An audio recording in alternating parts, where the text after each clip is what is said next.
of educational webinars designed to enlighten you on a variety of trading concepts and strategies. Today's session, why most traders get new high stock breakouts wrong.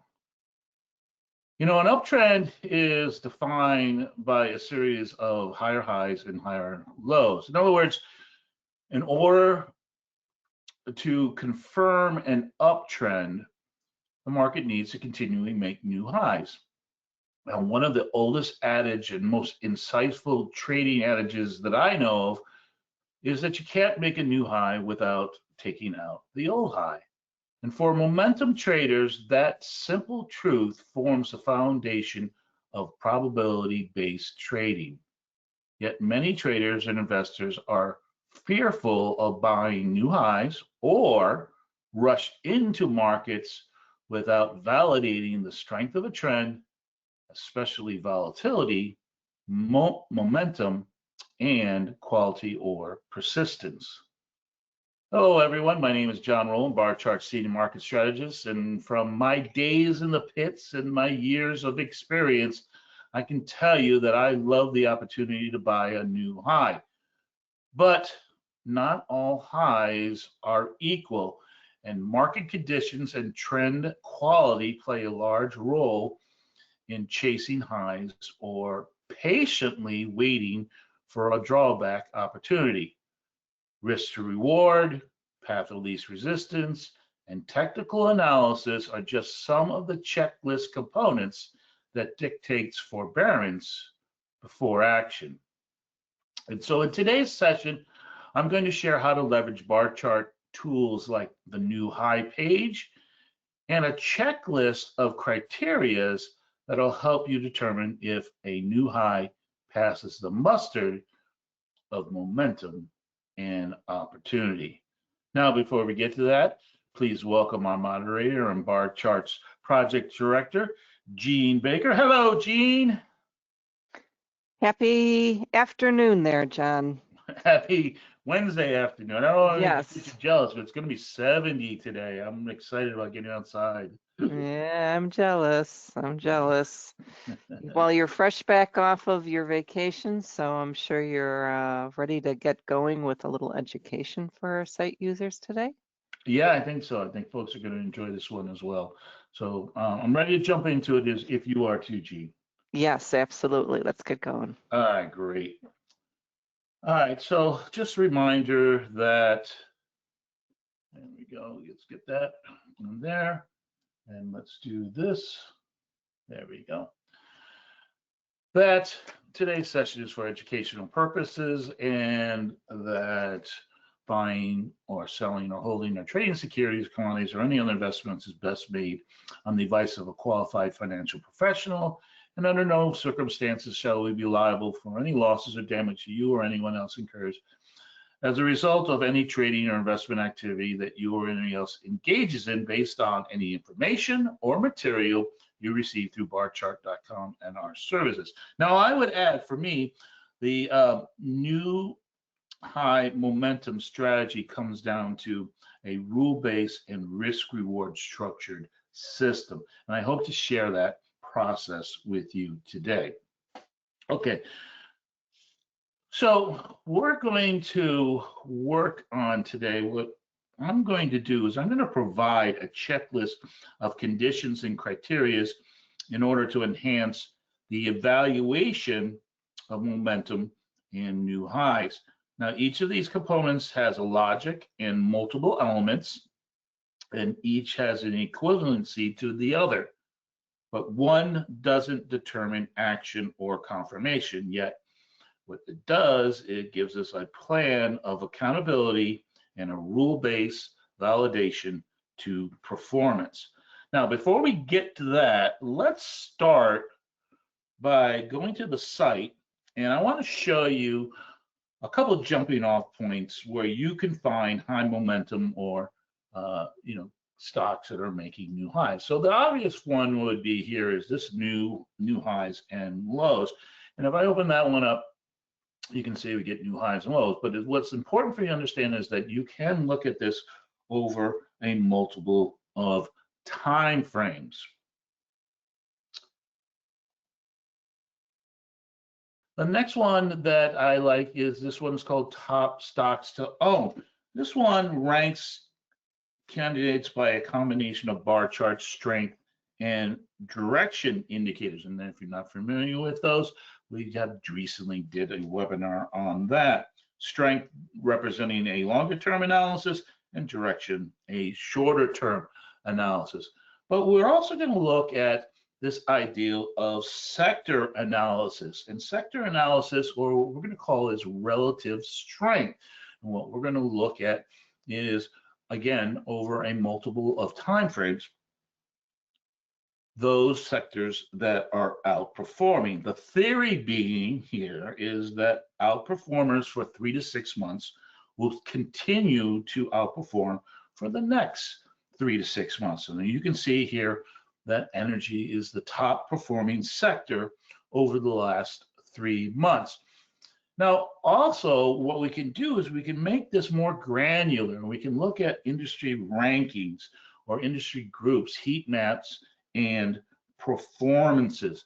Again, what this will give us is a performance on a different time frame, and it'll tell us what is the industry or group and which ones are performing the best.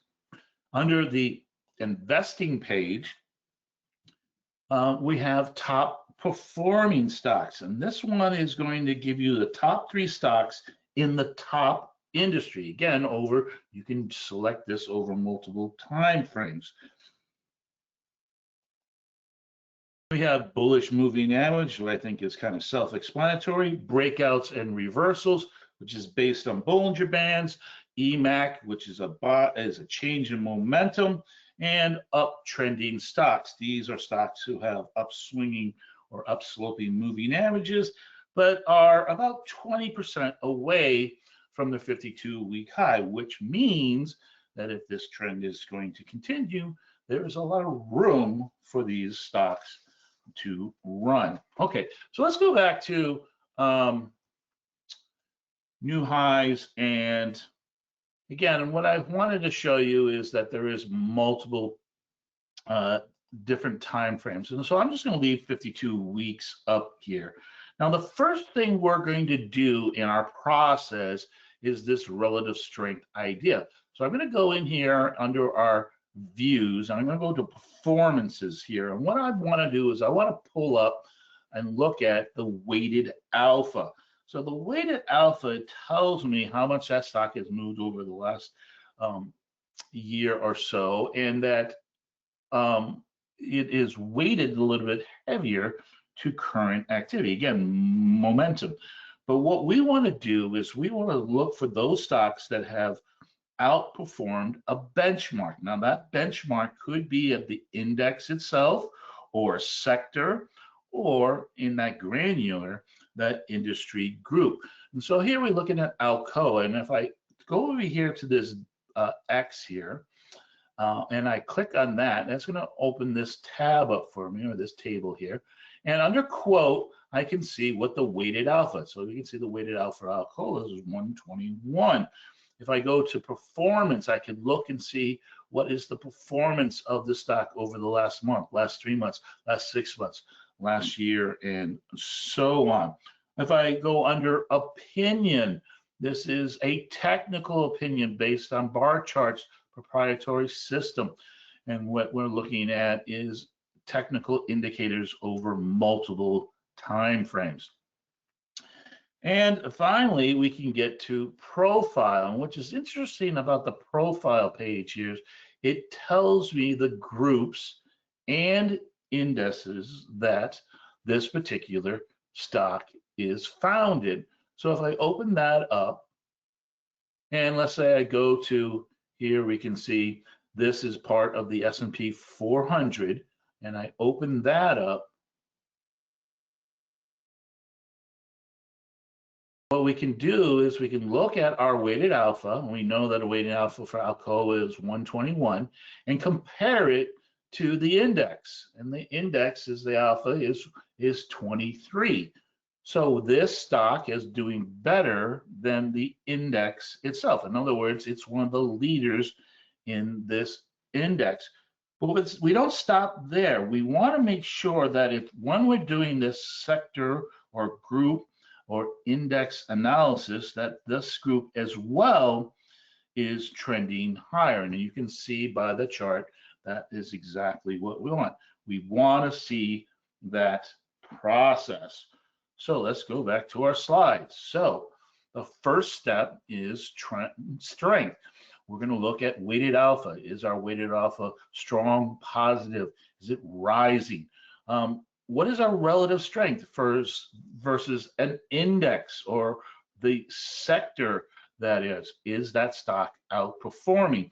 And in a sector confirmation, right, in that sector or group, is that sector group also trending?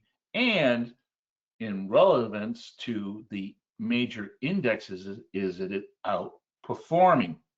And so the pass rule for this first step is stocks must show leadership, not just participation.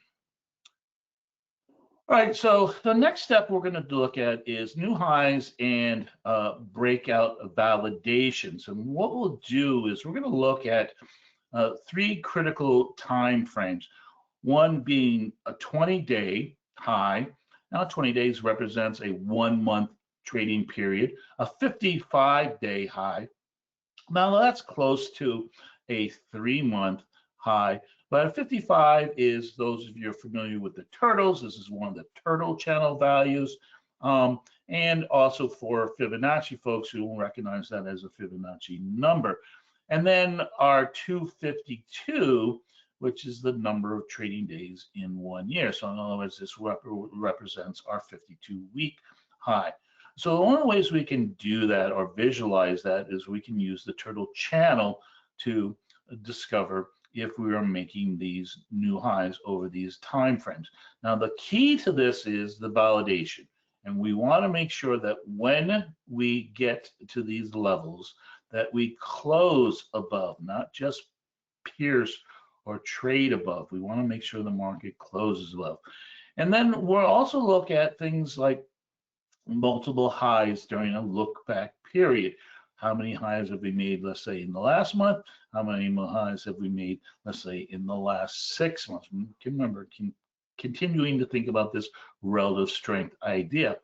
And finally, we're going to look at average true range as a confirmational tool. We're going to use a multiplier of our average true range. Again, is that closing price above the previous high? But in this case, we now have a threshold. So let's do this. We talked about that the energy sector was one of the top performings. And if I look at the weighted alpha for the energy sector, it's 37.85.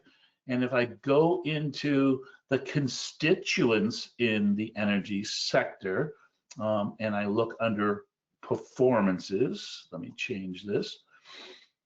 Again, I can sort this by weighted alpha, and I notice that one of the stocks that reaches the top based on weighted alpha is the stock Valero. So we can look at this one to do that new high breakout validation. So I've already preloaded the Valero chart here. And so what I'm going to do is I'm going to go in here and look under indicators. And we're looking at an overlay because we want to match it up to prices. And I could go down to here, and there is turtle channels. Now what I can do is I can change the settings of this based on the time frame that I want to look at. For instance, you can see here the upper channel is set at 55 or 55 days, which is what this green line represents. This is the highest price over the last 55 days. What we want to see is a continuation of making higher highs. Again, that trend idea, but also that, we don't see lower lows. We want to make sure that we see higher highs as higher lows as well. And I'm going to change this now. I'm going to change this to a lower time frame. Let's go down to our 20. Again, I want to see that consistently making higher highs. If I start making lower highs, that might be a problematic for me in terms of trend analysis. But certainly we can see that we are still making higher highs. And if we change this one more time to our 52-week to 52, what we will notice here is just recently, right here, just recently, is where we broke above that 252-day high. In other words, here is confirmation that we're moving into an area that we haven't seen for quite some time. So the next step here is we're going to do the validation. And one way that we can look at validation is through our ATR. So let me go back to our sector. And again, this is all the constituents in there. And under our views, our default views, again, I was under the performance. One of the benefits of being a Barchart member or subscriber is the ability to create custom views. Now I'm going to share a custom view with you, one of my creations. And yes, you will have a copy of this that is attached to today's slides. And so what I want to see is how many highs that this particular stock is making on a 1-month basis and a 6-month basis. And obviously, you know, if we're looking for momentum and new highs, we want to find those that are making multiple new highs in a certain amount of time frame, a look back period. For instance, you can hear Kinder Morgan has made 14 new highs in the last month, and it's made 26 in the last 6 months. If we change our time frame, you can see that our Valero, right, has made 8 new highs in the last month and 28 in the last 6 months. So it is at the top of our list. Again, probably what we're seeing here in the case of Valero is a lot of, you know, we've made more highs in the past, and maybe what we're starting to finally see is momentum picking up. We'll look at that. The other elements I want you to be aware of is this average true range. And what we can do here is we can look at our average true range as a confirmational validation to when we make a new high. Now, it depends on the trader, it depends on your time frame, and it also depends on your risk.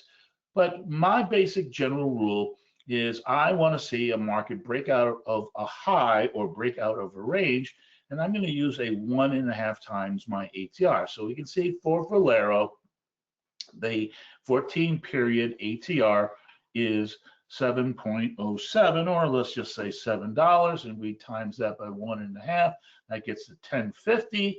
And so that means that when I look at a new high based on our turtle channels to confirm the continuation or the validation of my trend, I want to see price go at least, in the case of Valero, over $10 higher. And so you can see here that that value here was 206.63. So we add about $10 to that.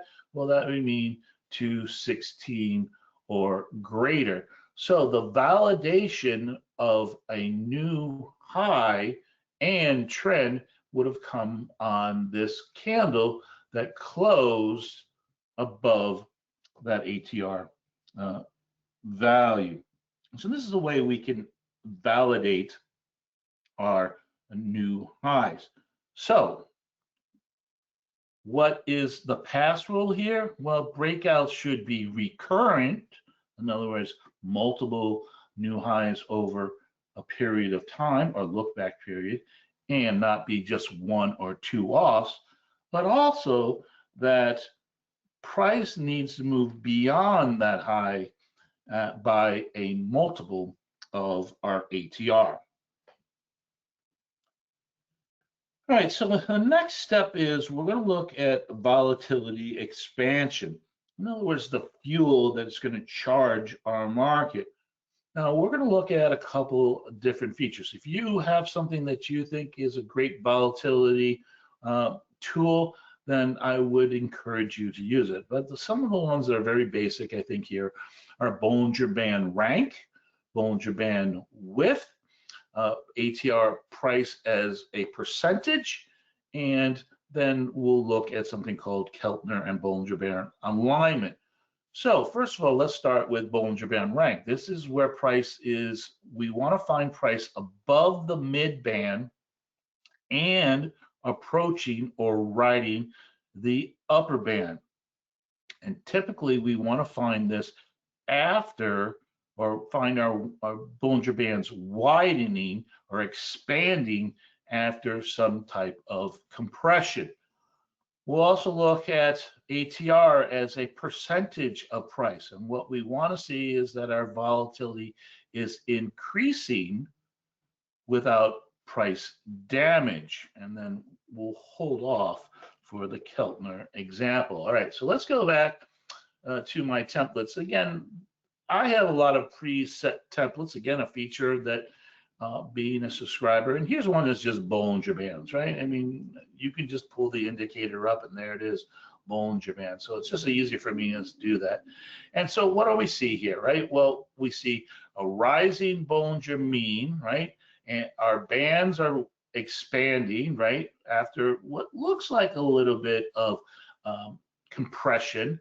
And where is price? Well, price in this case is riding the outer band, but it's outside of the band. And those of you who are familiar with Bollinger Bands know that in the realm of standard deviation, when you start getting outside of the upper bands or lower bands, there is a higher propensity or probability that you might get something called a mean reversion. Now that is not a bad thing. Remember, we've already confirmed based on ATR that our trend should continue, and maybe a mean reversion will just be an opportunity for us to buy a higher low, an opportunity sometime in the future. But again, our purpose here is we want to find where our price is above the mid and riding the wave. Now, again, under my fields, I'm going to go into Learn here, and under Barchart data fields, these are all the different fields, data fields that you can create for your custom views for your screeners. And here we can see Bollinger Bands, and these have been recently added. And this is the one that I'm interested in, the Bollinger Band rank. And I'm going to be looking at for those that are above the upper, new above the upper, above the mid, and new above the mid. And notice that I can do this with custom views, screeners, ETS screeners, and so on. Now, before I move away from this page, I also want to show you that average true range percentage. Again, there are over different time frames, but again, you can see that we can add those to multiple screeners and custom views. So let's go back to our energy sector, and this is this custom view that I created where I want to find those candidates where my Bollinger Band rank is above the mid, right, above the upper, or what I really like to find is those candidates that are new above the upper. Again, I want to see contraction and then expansion, and this might be a great candidate for me. So that in this case, it looks like it's Phillips 66. Let's go to the chart. Here's Phillips 66. Let's add our Bollinger Bands. And yeah, what are we seeing here today, right? We are making a new above the upper Bollinger Band where our bands have contracted. At the same time, we're making a new high, a new monthly high, probably a new 3-month high, maybe a new 6-month high, but it does not look like this is a new 52-week high. But that could be our target, and we'll talk about that in a little bit later.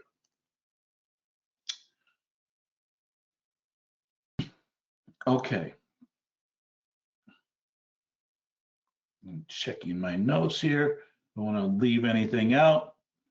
All right, let's go back to our Valero. And again, one of the ways we can watch or look at our ATR under technical analysis. Here is our average true range. Notice that our 9-day is greater than our 14, and our 14 is greater than our 20. That is telling you volatility is coming into the market. That means that momentum is probably a lot more sustainable, right? What we don't want to see is a rising volatility or a rising volatility percentage. Go back to our chart. Indicators, standalone, average true range percentage, and right, our volatility is rising with our price. What we don't want to see is here we can see our volatility is rising as we have price destruction, right? Price damage. That's what we want to avoid. Okay. So what's our pass rule? Price expansion must be supported by volatility expansion. All right. So let's move on. So the next step is going to be momentum, or momentum acceleration. And so there's a lot of tools we can look at for technical analysis to help us determine momentum. A lot of momentum type indicators.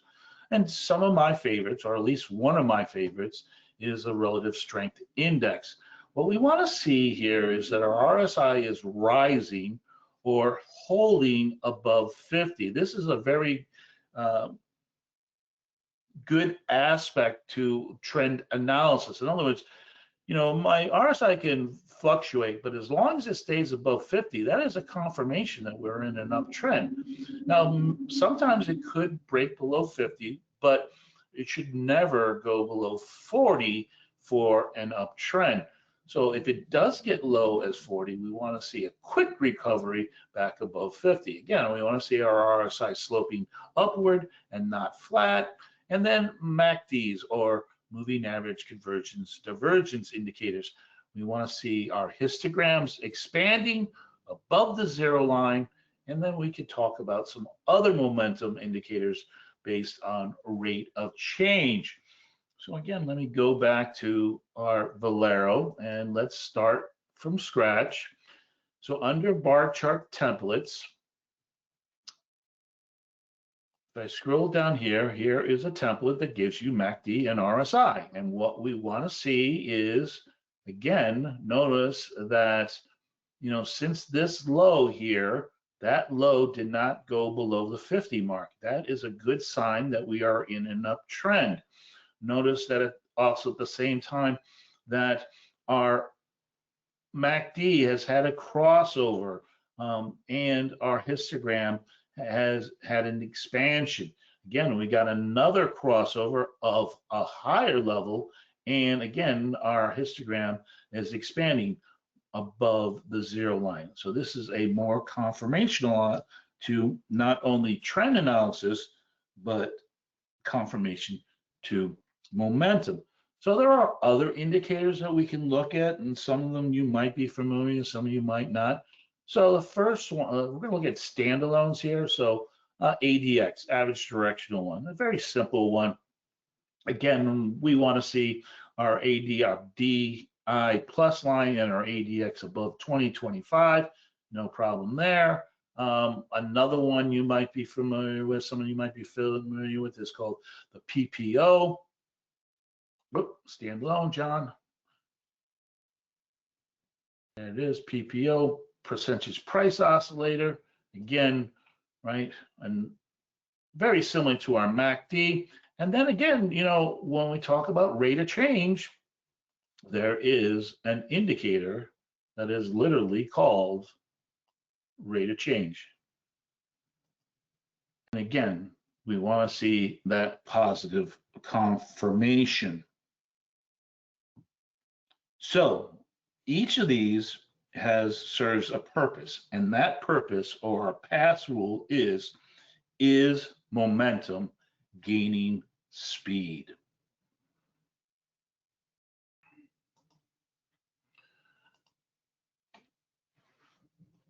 Is momentum gaining speed? All right. So the next step is going to be called trend quality and persistence. And here's where Barchart really steps up for you in this process. What we're going to do here is we're going to look at our Barchart opinions. We want to make sure we have buy signals. In other words, again, the common interpretation to whatever technical analysis we're going to look at, and something which is our proprietary opinion is called the trend seeker. This is a combination of momentum and moving averages and volatility, and that will be, again, something that we want to confirm with our trend analysis. But trend seeker will also help us later in our next steps, will be part of our risk management. So again, let's go back to Valero. And there we are, technicals, bar chart opinion. I'm going to open that up. And again, look at strength in the direction. Again, I think this is a webinar we did about 2 or 3 weeks ago where you talk about the nuances. But the point here is, you know, we want to see buy signals. We want to see trends, confirmations. And again, you know, in this case, Valero, you can see is at the top 1%, and all these are at supercharged right now. Now, there is a nuance inside of that recent webinar where we could talk about in directions. We might look for weakness in direction as a buying opportunity in a very strong or maximum market. But the point being is that we're going to concentrate on our trend seeker to look not only to confirm that we're in an uptrend, but we're going to use trend seeker in risk management. Again, that will be something we're going to discuss in a moment. The other idea behind trend confirmation is simply moving averages. And a lot of our technical analysis based on our Barchart opinion is on technical analysis. So let's go back to Barchart templates, and here we have a 20, 50, 100-day, 200-day moving average. Plus, you also get a comparative relative strength chart to the S&P. Again, that relative strength of, are we outperforming the greater index? So we can see that we are doing that. But let's look at our moving averages. So what we want to see is that our moving averages are upsloping and what we call stacked. In other words, the shorter, the 20 above the 50 above the 100, and the 100 above the 200. This is a confirmational tool that you're in a very strong uptrend.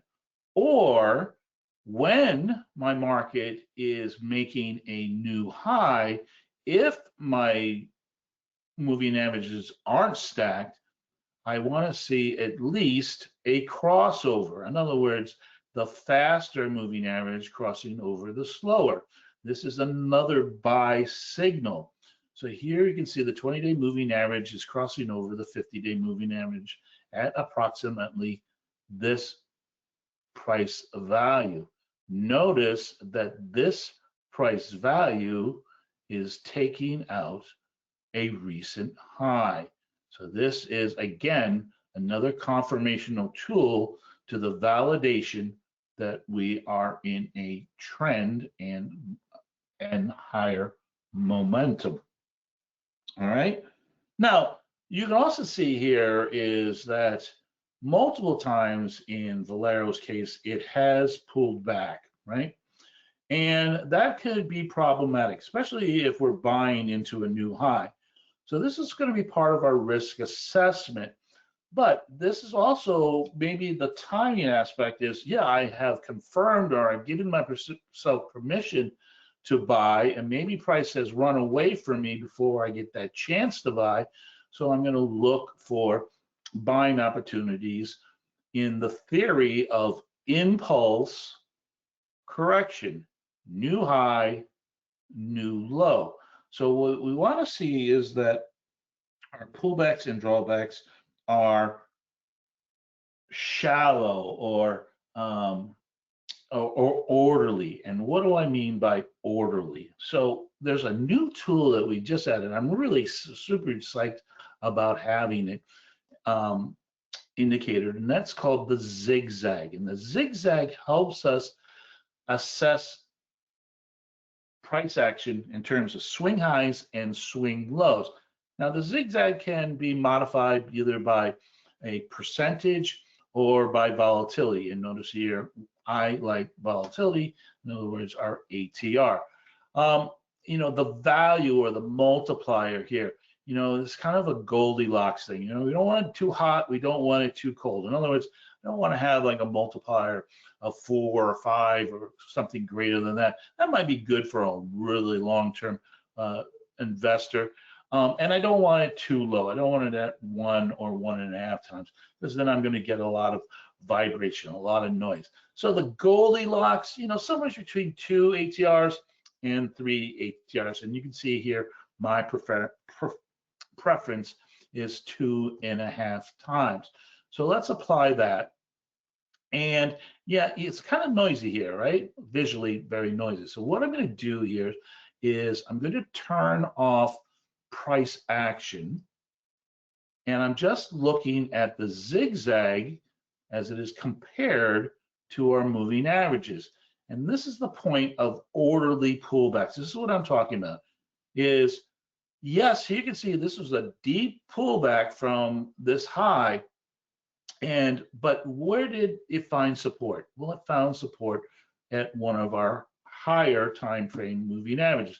Again, here was maybe more of a minimal pullback, but again, where did it find support? Where did it find support? Where did it find support? Well, it found support on our moving averages. So an orderly market will hold or respect our moving averages. And the theory of moving averages is that if you're in an uptrend, price tends to stay above the moving average. Now, what I do notice in the case of Valero here is what moving average doesn't it respect? Yeah, the 20-day. So if I'm doing risk assessment, I know that the 20-day is vulnerable. So I might not want to set my risk based on the 20-day, or I might be looking for entries on pullbacks at the 50 or 100-day moving. So this is a really good tool to help you discern not only the picture of a trend, but also to do a little bit of that risk management, okay? So what's our pass rule on trend quality and persistence? Strong trends should hold gains efficiently. All right. Okay, let's go back to our slides.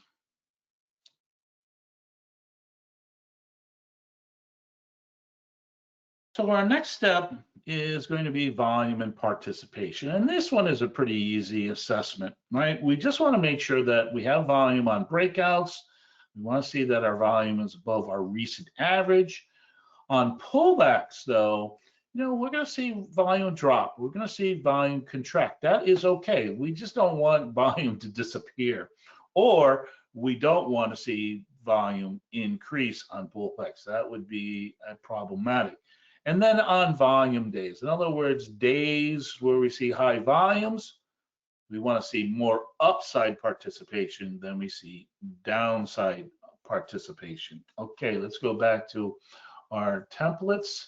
And again, this is a very simple template that I created based on volume, where I'm looking at my moving averages, 20, 50, and 200 day, and then here I have a volume moving average. And notice that since this breakout here, right, we have a lot more green up days, green volume days, and also that on our breakouts, right, we see above average volumes. This is telling me that institutions are supporting this momentum.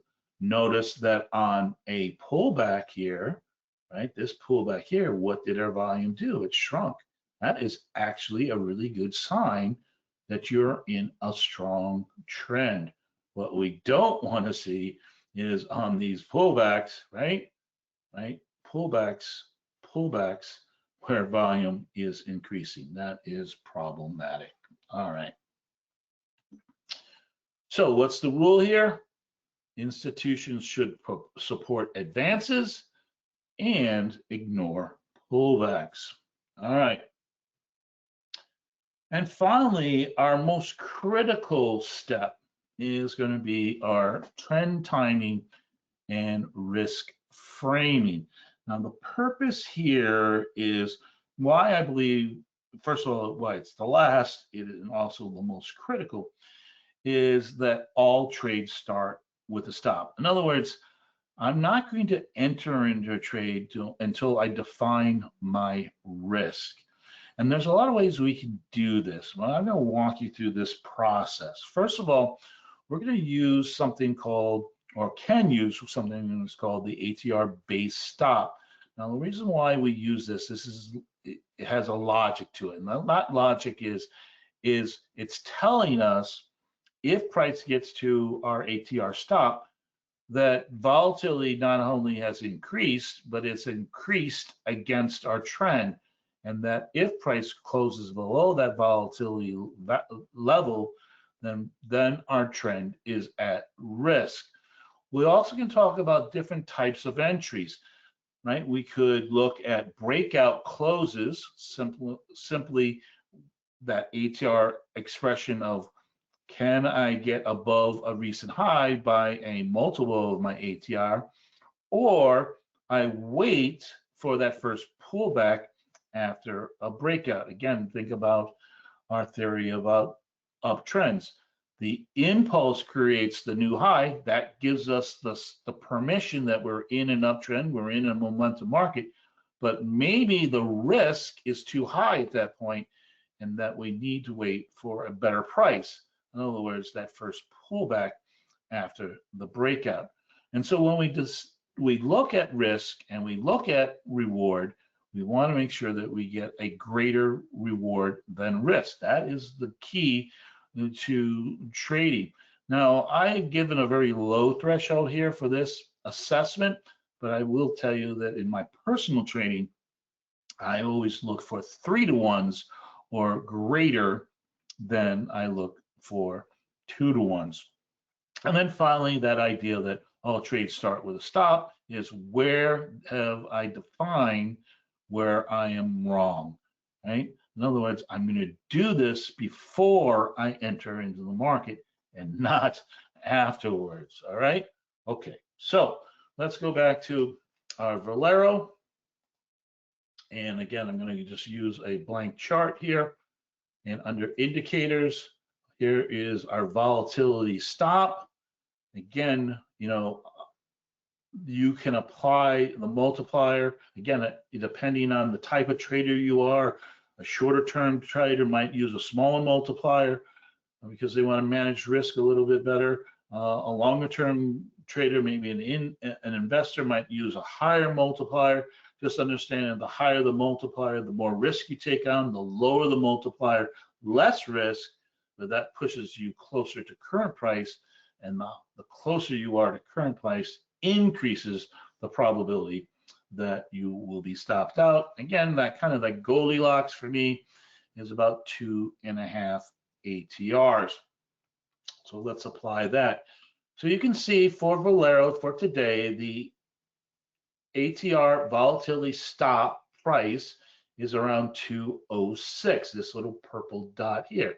Basically, it's saying is if this market reversed literally today or tomorrow, that if it closed below here, this trend would be at risk. And you can kind of see that where it happened here, right? Where it closed below here. Yeah, market did return, but it eventually fell down. That trend was at risk.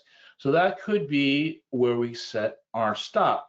Now, another tool that I said that we can use for volatility and for risk management is our trend seeker. Now I'm going to add that, and notice that our trend seeker is just a little below our ATR volatility stop, but they are located pretty close to each other. So here's how we do this assessment. So I'm going to come over here to this tool, which is called our risk reward tool. And I'll just open these up so you can just see that there's a lot of other ones here, but you can see at the bottom, risk to reward.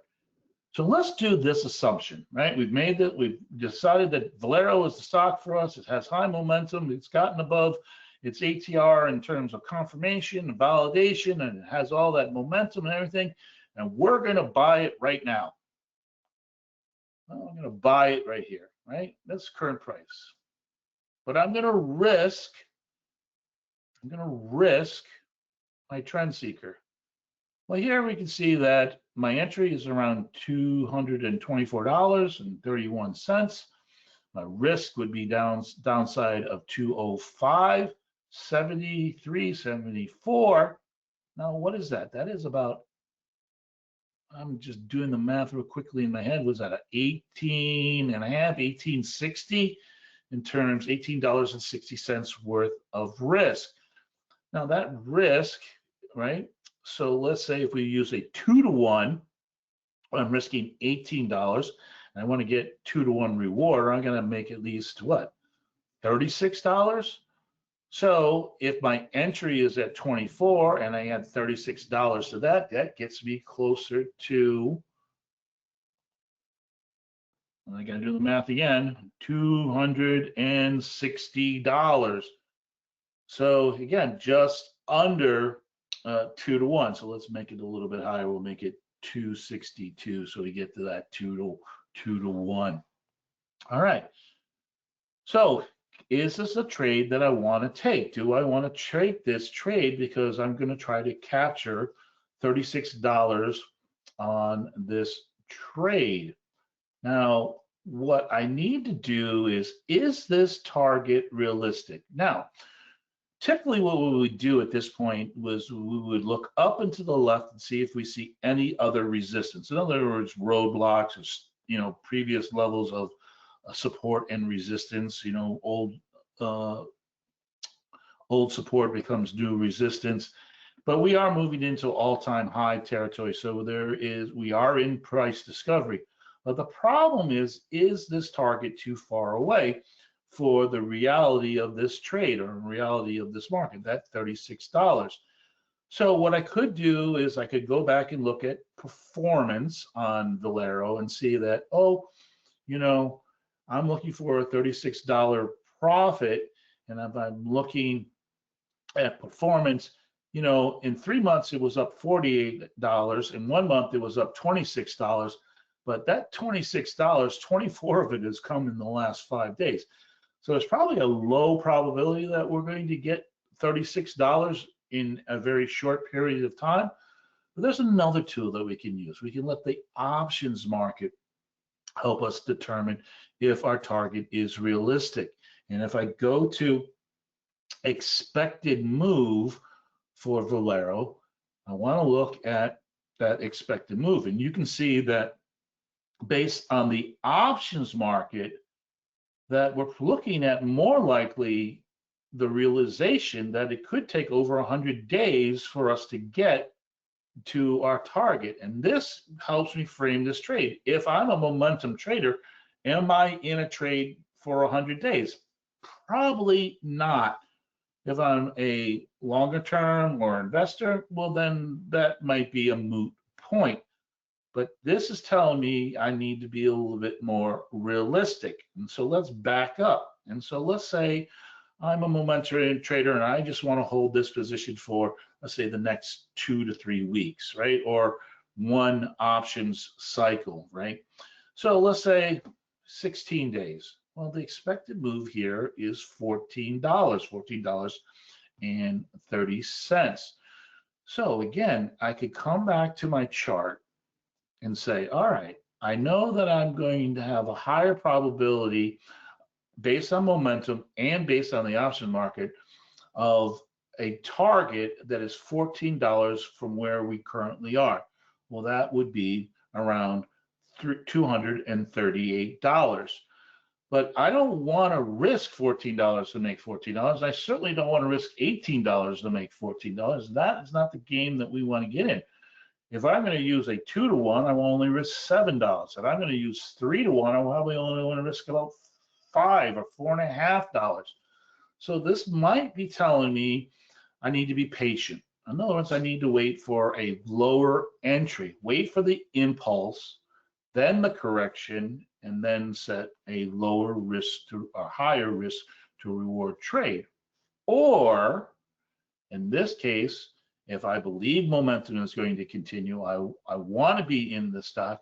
What I can do is go to another template of ours, and that is our bar chart template that down here, which is called the 13 EMA pivots, and we call this the day of action template. And what this does for us is, first of all, let me turn off, get rid of this risk reward, is it gives us the floor traders pivots, levels of support and levels of resistance. And it also gives you an intraday moving average that can be used for risk management and also for targeting and support. So what I want to do is I want to find an entry today, maybe not exactly the price that we just saw, where I don't risk that $18 or I don't risk that $14. All right, I only want to risk about $4 or $5 or maybe $6, depending on how I set that target. So what I want to do is find a confluence where price, action, structure, a pivot, and remember our other tool, our trend seeker. But now what we're doing is we're using trend seeker at a lower time frame. So I could say at this point, this might be a better risk level. It's higher, closer, higher probability of getting stopped out. But in probability, if I believe in momentum and trend, that's a lower probability that we're going to see that. So again, I can go into my tool and say, all right, risk reward, right? Maybe I will look to buy the trend seeker at the lower time frame, risk the structure, the pivot, the support. Here we're only risking $7. And then we said, what was our target? Well, our target was going to be 238 based on our options. And what do I get? I get a nice 2.5:1 risk to reward ratio based on probability and volatility. So a lot easier way to manage risk. So let's go back to our slides. So no entry without a predefined risk and exit logic. In other words, we want to make sure that we're not taking on too much risk for the time frame that we want to trade, and we want to make sure that our targets or our exits are realistic and probable and not some kind of fantastical value. Now, it doesn't mean we need to get out when price reaches our target. It just means that this is how we assess risk. Okay. All right. So let's do this, Gene, because I do want to talk about some takeaways. I do see a few questions. I see you've been answering a lot of questions. Let's see if I can answer some of these questions. So there's a question about short interest. I know that we have I believe, Gene, we just recently have a short interest, right? We just added that, right? Or is that coming? I can't remember. Are you talking about adding short interest data on the website? Yes, we have added that. For whoever was asking that question, if you just email support@barchart.com, Great. they'll be able to help you, point you in the right direction on that. Tony asks, can stochastics help in determining price is overbought based on stochastic? Yeah, Tony, again, I say, if you feel like stochastic is a tool that you feel that you like in terms of momentum, yeah, I would not discourage you not to use it. I would encourage you to use it, and this certainly is definitely. It's just my preference, and again, then I want to just kind of show you how my process. Can you again show how to access the risk reward function? All right. So again, on our tools over here, down in this lower box here, you can find it. It's the last one, which is called the risk reward tool. Okay. John, if I could, we Yes. have an excellent very short video about risk reward tool. If you go into our site education page, you can search for the word risk and it pulls up the video. Site education. Site education and then search the word risk.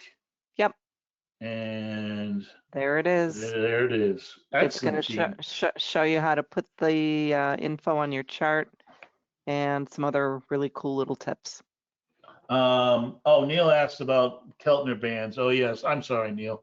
Let's go back to our Valero. Gene, I always learn something. I always say that, and I always do. I always learn something when we get together. All right, let's go back to our chart. All right, so Valero, so the Keltner bands, again, what I want to do, this is the idea of volatility, again, Bollinger Bands here, and then let's go to our overlays, and then here's our Keltner Bands. And what we're trying to do is we're seeing, are they in a line? Again, if I turn my Bollinger Bands off, right, what do we see in our Keltner Bands, right? Our price action, right, is outside of our 1.5 ATR, right, that validation. And also, what are they doing? Well, they're upsloping and they're expanding, and price action is outside. Again, that volatility idea that when you get way outside, for instance, here you could get multiple days outside, but as when price starts to return, there's a higher propensity that it will return to the mean. So Neil, that is that conformational, looking at both Bollinger Bands and Keltners to make sure that they're in a line together. Okay. All right. Let's see. All right. So final thoughts. Stocks that outperformed during the 3 to 6 month period, look back period, tend to continue to outperform 3 to 12 months into the future. Relative strength comparison. Momentum-based strategies that combine both trend analysis and market relative strength have empirical evidence of increased profit. This is a fact that if you buy stocks that have been outperforming for that 3 to 6 month period, you're going to outperform the market in the long run. Barchart features like our new highs, our Barchart opinion, our trend seeker, and weighted average improved candidate selection. Studies like average to range, Bollinger Band rank, turtle channels, and a number of new highs in a look back period can confirm breakouts, and new high strategies need to be, and this is the most important thing, need to be rule based and risk reward structured. In other words, we just don't buy a new high. We have to make sure there is risk, what our risk is, and what is our potential reward. So Barchart gives you the tools to find momentum. Our job is knowing which confirmations matter. And I hopefully, based on the rules and the steps that I gave you. So here's kind of my parting thought for you. So there are 7 steps here. The last being the most important, that risk to reward rule base. The other 6 are based on technical analysis of some kind. So do you need all 7 to be checked to take a trade? No, you don't. But you as a trader have to determine what is most important to you. And I would certainly say of the 6 that are technical indicators, I would at least want to have at least 4 or 5 before I take a trade. Okay, folks, I hope you guys enjoyed today's session. This is kind of my bread and butter. This is where I live. I love these kind of trades. But again, I want to make sure that it fits my strategy and my rules before I jump into it. Okay, next week we're going to do we're going to build upon a lot of the subject matters that we have just recently been talking about. We're going to build on it by looking at what is called multiple time frame analysis, how we kind of look at the big picture and then drill down to lower time frames. We kind of did that today using that day of action template, that bar chart pivot and template. That's what we're going to do. All right, folks, until next time. Where am I? Come on, camera. There we go. Until next time, folks, best of health, manage your risk, and the good of all trading.